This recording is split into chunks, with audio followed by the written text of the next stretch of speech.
Shalom, my brothers and sisters. Good morning and good evening to you all around the world. One day in the book of Jeremiah, chapter 12, the young prophet asked the Lord in his frustration a question, and God gave Jeremiah an interesting response to him.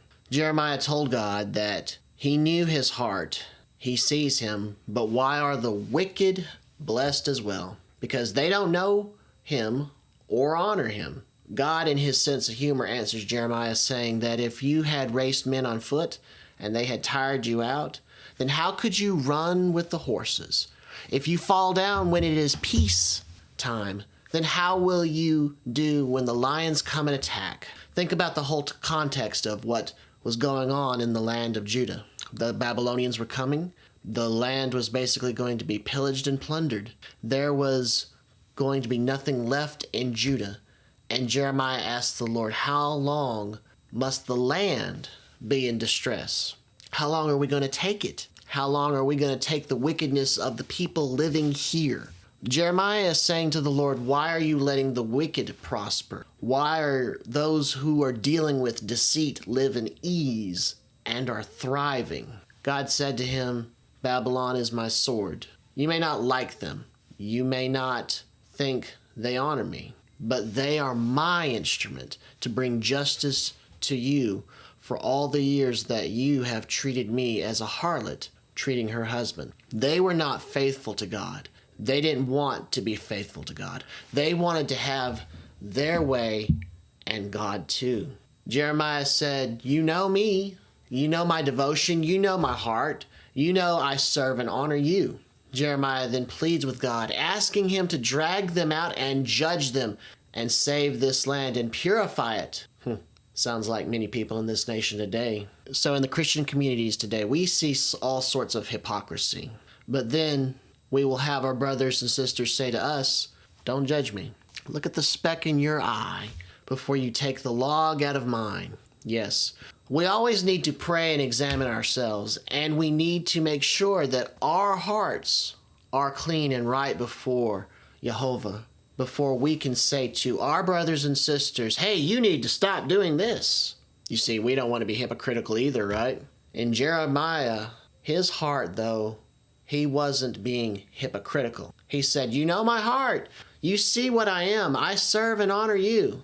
But God knew Jeremiah's heart. He knew his heart better than Jeremiah did. God said to him that if you had raced men on foot and they had tired you out, then how could you run against the horses? Does my work wear you down so easily? Because you haven't seen anything yet. This is only the beginning. If you want to preach the gospel all over the earth, then how can you not do the little things, the simple things?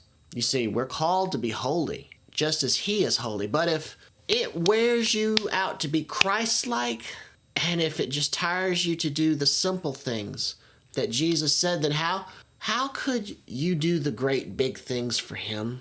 If we fall down where we feel secure, then how will we do among the lions where it is not secure? Think about it for a minute. If you fall down in a strong place among strong brothers and sisters, then how will you do in foreign nations if you just fall over the little things here? Remember what I said about the little foxes spoiling the vine? It says in the word that Satan is like a roaring lion seeking someone to devour, right? If you fall in the stronghold of God's kingdom when it all is going well for you, then how will you do when the real test happens? When the enemy comes in like a flood? You see, we are supposed to put on the full armor of God. And we're supposed to be warring Christians, warring daily. If we raced and got tired so easily, and we fell in our stronghold knowingly over and over and over again, we would not be ready for the race against the world. And if we didn't want to get rid of sin in our life, then how do you think we would do among the lion nations? Satan is like a roaring lion seeking someone to devour. Put on the full armor of God, and we will defeat the lion.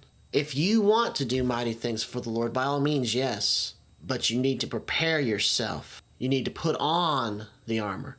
If you're going to war naked, you're going to die. And I never heard of a naked warrior winning a battle without the armor of God. It never happened. A warrior always trains. You have to constantly fill your mind with the Word of God. And once you walk in the Spirit, then you can start to run with the horses. If you've ever read the story of Ahab and Elijah racing down the mountain to the city of Jezreel in the rain, Elijah beat Ahab in the race.